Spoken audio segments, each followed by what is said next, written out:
Hey, what's going on, everybody? It's Bobby with Bobby's Big Board here once again with a quick video just going over one of my teams that I've looked after over the past 2 seasons that I feel is pretty strong. Maybe not quite a super team. It's borderlining on a super team for sure, but I wanted to go over it, just show you what trades I've done over the past couple years and show you what I've built this team up from and just kind of show you some of the strategies that I use in order to build this team up. So I did just barely miss the playoffs last season. I had some issues at quarterback. Caleb Williams kind of was very inconsistent last year. Anthony Richardson was also very poor as well. So that compared with some of my other positions that weren't very strong last year, like George Pickens, I just barely missed the playoffs. But since then, I've made a ton of trades, and I feel like I'm in a position to contend and even win a championship next year. So first thing I wanted to do was look at the team real quick. So this is a 10-team, half PPR for running backs, PPR for wide receivers, and 1.5 for tight ends, right? So that's about all of the scoring. It's 6-point passing touchdowns as well, but nothing else crazy outside of that. So let's look at the team. It's a super flex league, obviously. So my team basically is Patrick Mahomes at quarterback. I also have Caleb Williams, Trevor Lawrence, Anthony Richardson, and then at a stash option, I have Jalen Milroe, which I think obviously Patrick Mahomes is a top 10 quarterback in fantasy no matter what for the most part. Caleb Williams I think is primed for a breakout year. Trevor Lawrence I also think is probably primed for a breakout year with Liam Cohen and Travis Hunter and BTJ. I think they will finally have good coaching and Trevor Lawrence will prevail as a probably top 14 quarterback at the minimum. And then Anthony Richardson, I mean, I can't ship him off for what I want. You know, I'd like to have a late first round pick for him, but at this point, I mean, the uncertainty is just too much, and I'm just going to keep him, and if he hits next year, I'll have a high-end quarterback talent, but outside of that, I guess I'm just going to ride him till the wheels fall off. Now, at my running back position, I think this is the weakest part of my team, which is kind of crazy considering I have Christian McCaffrey and Chuba Hubbard, which, in my opinion, I think Christian McCaffrey, when healthy, will be a RB1, but he is a little older, and Chuba Hubbard, with that long-term contract, can definitely be a solid RB2. The rest of my team, in terms of running backs, I got Jordan James, who I really love the talent, but didn't get the best draft capital and lands with the San Francisco 49ers, where he could start if CMC goes down, so I like the handcuff with CMC here. And then RJ Harvey, who I think is very talented, and he goes to the Denver Broncos. I think he'll crush it next year if he gets all the high-value touches like I envision him to. And then Caleb Johnson, who I think is going to have a very safe floor next year. Well, not next year, but next season. Caleb Johnson is going to have a bunch of volume, in my opinion. He's the prototypical workhorse back that Arthur Smith loves. And then rounding it off, we've got Tony Pollard, who I think is a solid mid to low end RB2. Travis Etienne, I don't really know how to feel about him. I did trade for him, which we'll look at in a minute. Tyler Algier and Tank Bigsby are solid depth options, but that's about it. Then moving on to the strongest part of my team, we've got Justin Jefferson, who's my wide receiver 2, can be wide receiver 1 any given year. He's very consistent. He's the definition of consistency. And then pair that with CeeDee Lamb, who's another top 5 wide receiver for me, and Brian Thomas Jr., who's another top 5 receiver for me. Those 3 guys at your wide receiver positions, that makes my team very strong in and of itself. So I love this for me, obviously. Also have Roma Dunze, who I think is primed for a breakout year, probably in 2026, but in 2025 we'll see if he ups his production, which I do expect slightly. Jalen Waddle, who can be a fringe wide receiver 1/wide receiver 2, most likely wide receiver 2, but he has some struggles staying healthy. Matthew Golden, who I just traded for recently. I'll show you the trades here soon. Travis Hunter. I do have BTJ and Travis Hunter, which is a slight issue, but I had to get him at the value that I got him at. I got him at the 108, so love that for me. Deontay Johnson lands with Cleveland. We'll see how he does, but he did have some big games last year, but you know, he's on the fringe cut list for me. Josh Downs, who's very talented. Hopefully, Anthony Richardson or Daniel Jones can actually give him some targets next year because I do find him very talented. And then Quentin Johnston, who upped his production a good bit last season, but I'm still looking to trade him because I do not believe in him as a talent at all.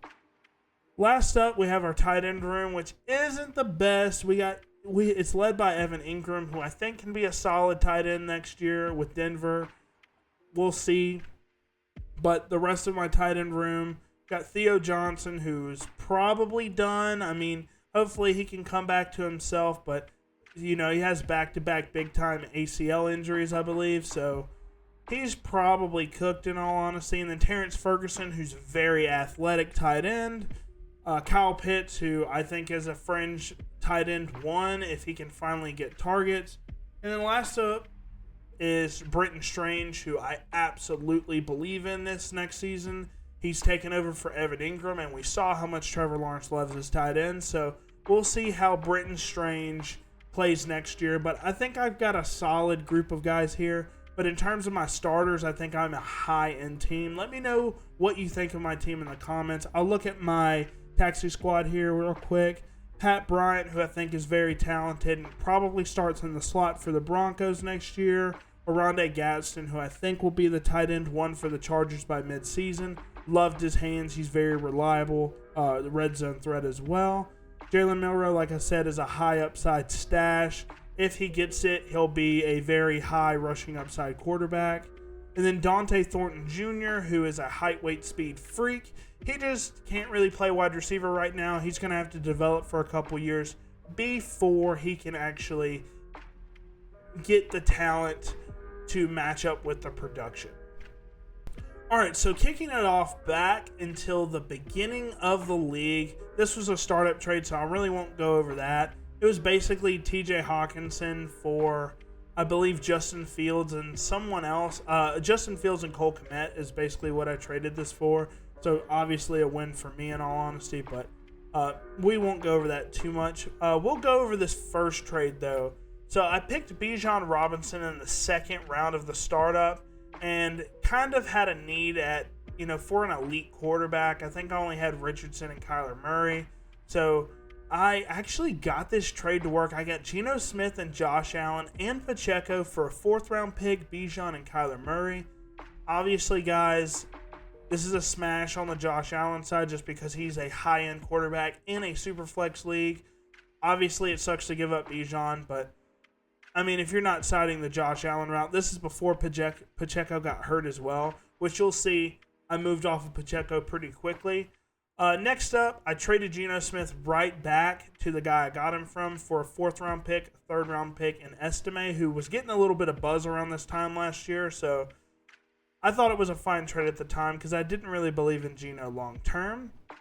Then this is where I traded Pacheco and Joe Milton, who, if you guys saw, he was getting a ton of hype in the preseason. So I got Sam Darnold, who had not taken a snap just yet, Najee Harris, and Calvin Austin. All 3 players that were semi-fantasy relevant, especially Sam Darnold. And I gave away Pacheco right before he got hurt, so I love that for me. So another win for me here, I believe. Then next up was probably my first trade that I lost. I traded Noah Brown, who was he was fine as a spot starter here and there. He caught the Hail Mary. But I traded him for Frank Gore, who didn't take a single snap this past season. I was kind of having rookie fever here. He was undrafted, I believe.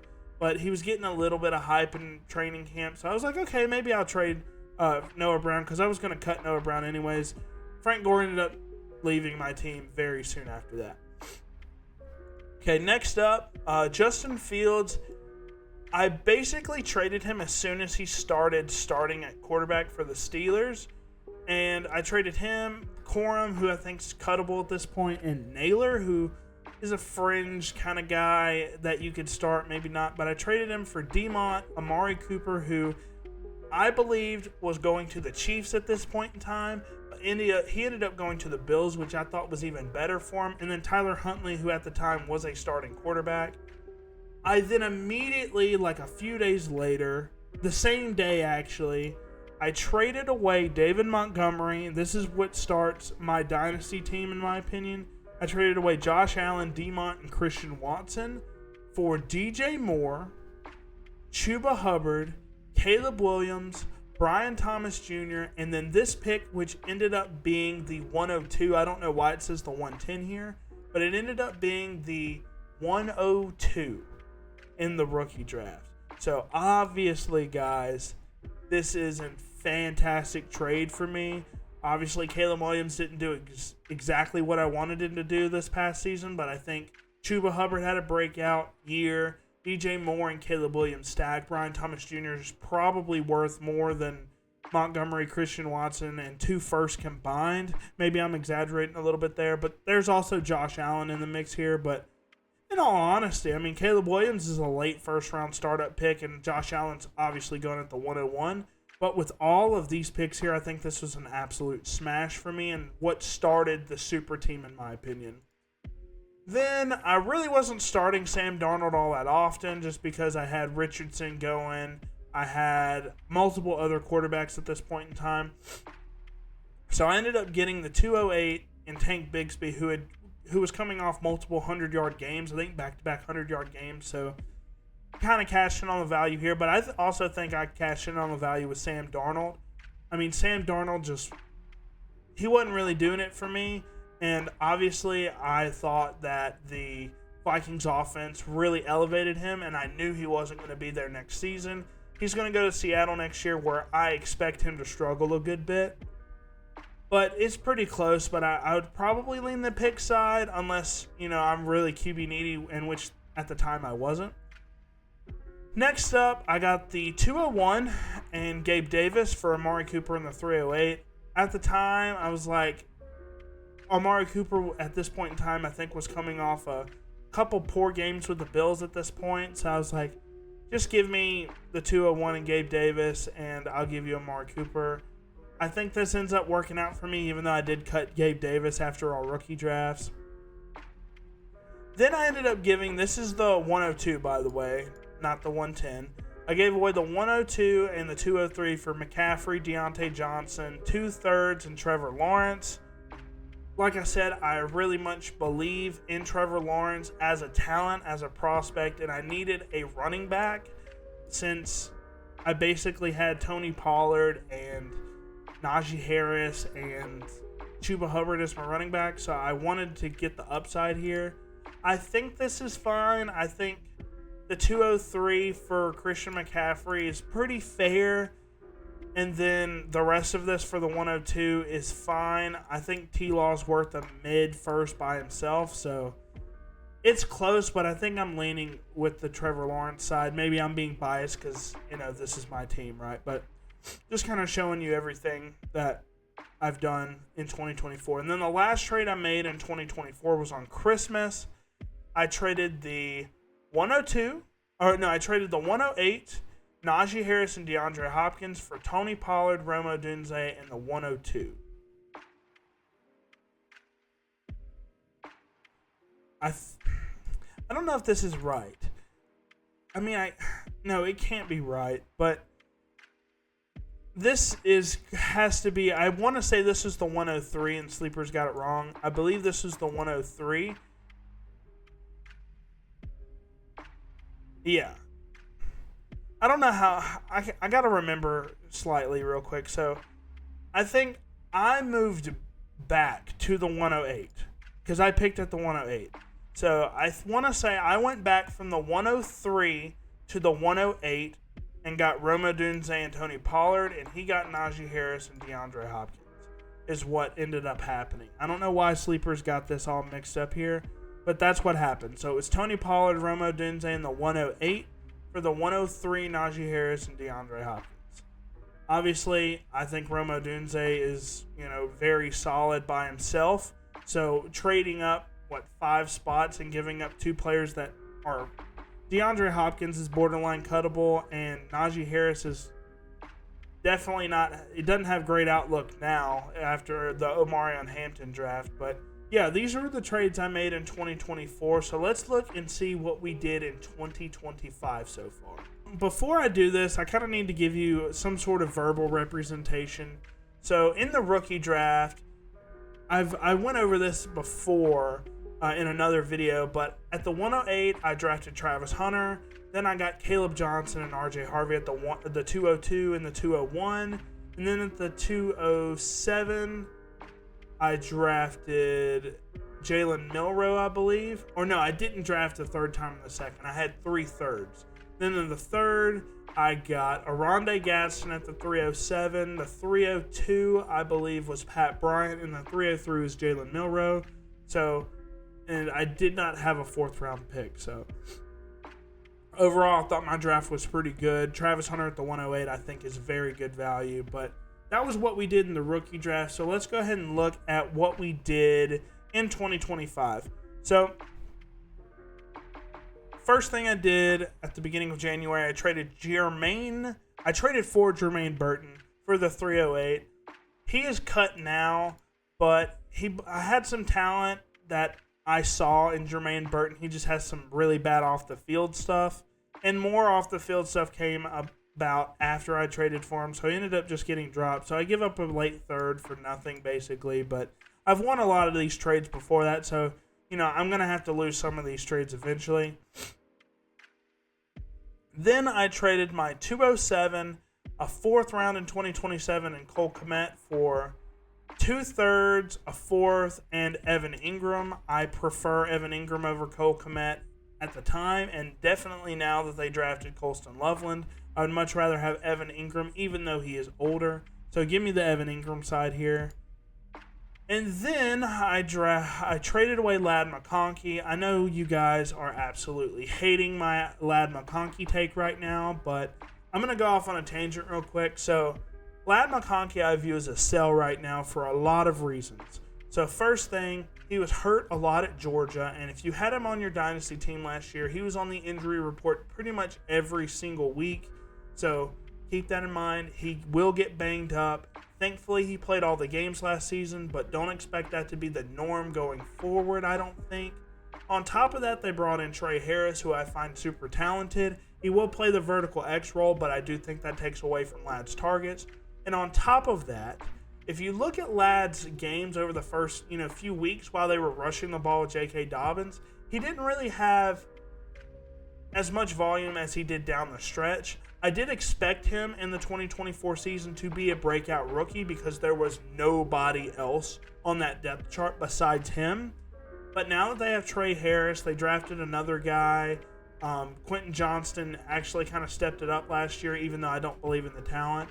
And then they have 2 very durable running backs. I think Jim Harbaugh will move back to this run-heavy offense, and he's going to get way less targets because of that.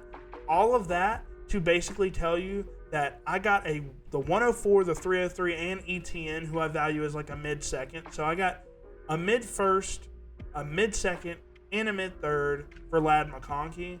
And guys, I'm telling you right now, I would do this any day of the week. Y'all can call me crazy if y'all want, but whenever Ladd finishes as, a mid wide receiver 2 next year, y'all will come back and be like, Bobby's big board was right.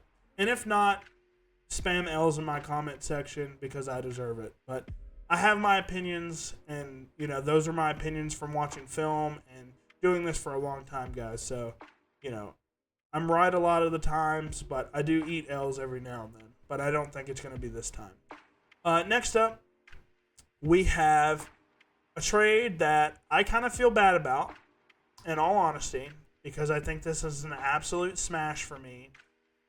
I traded Derrick Henry, who, yes, has great short-term outlook and is one of the best running backs in all of football in terms of his weekly ceiling and overall floor. I traded Derrick Henry in the 104 for the 201 and CeeDee Lamb. That 201 ended up being RJ Harvey and CeeDee Lamb. That 104 pick, I want to say he traded for something else, but CeeDee Lamb is worth more than Derrick Henry and the 104 combined, in my opinion. He's just a big Derrick Henry fan, but I get CeeDee off of this, which was an absolute smash for me. And then during the rookie draft, I traded away the 303. So I had the 301 and the 302, I believe. And then I traded away the 303 for a 2027 second. I love the 2027 class. This pick ended up being Jalen Royals, I believe. So there's that. And then right after George Pickens was traded to Dallas, he was getting a little bit of hype in my league. So I traded him straight up for Matthew Golden. I'll tell you right now, I don't have any Matthew Golden shares in any of my leagues right now. And it's because I don't really believe in the Packers' ability to really sustain a wide receiver one in Dynasty. But I can't lie, he's a first-round pick. I do love his jump ball ability. Obviously, he's got great speed, even though I didn't think it was as good on film as it was for his 40 time. But I get a younger player with better draft capital than George Pickens, who doesn't have the off-the-field issues. So obviously I'm going to go Golden here, but I do have some question marks with Golden overall. And then the last trade I did just a few days ago, about 8 days ago at this point, is a big one, guys. And as a Chiefs fan, I had a hard time turning this down. I traded Drake May, and the guy who I'm sending this to is a Patriots fan, by the way. So I traded Drake May, DJ Moore. I've been trying to move off of DJ Moore because I also have Rome Odunze. So I traded away Drake May, DJ Moore, and a 4th-round pick for a 2nd-rounder in 2026, a 3rd-rounder in 2026, and Patrick Mahomes. It's a pretty close trade. I'm going to lean the side of Patrick Mahomes just because we don't really know what Drake May is going to do next year. I think he's a baller, and I think he's got a ton of skill and some solid rushing upside. But Patrick Mahomes has proven he can be a QB1 pretty much every single year in Dynasty, so I'm going to stick with Patrick Mahomes here. We both get our franchise quarterback, and yeah, so I kind of like that overall. But overall, that's my team, guys. Let me know if there's any trades that you thought that I lost. Tell me the ones that you think I absolutely won. Obviously, the CD trade is very solid for me. But yeah, just wanted to do a quick video here, just going over my team. So thank you guys for watching. As always, if you enjoyed the content, like, subscribe, and join Bobby's Big Board Discord if you want. It's in the description. We'll talk Dynasty all off-season long and during the season as well. So again, thank you guys for watching, and I'll catch you guys in the next one. Be prepared to see my QB and tight end rankings up probably at some point this weekend or early next week. So lastly, thank you guys for watching, and I'll see you guys next time. Hey.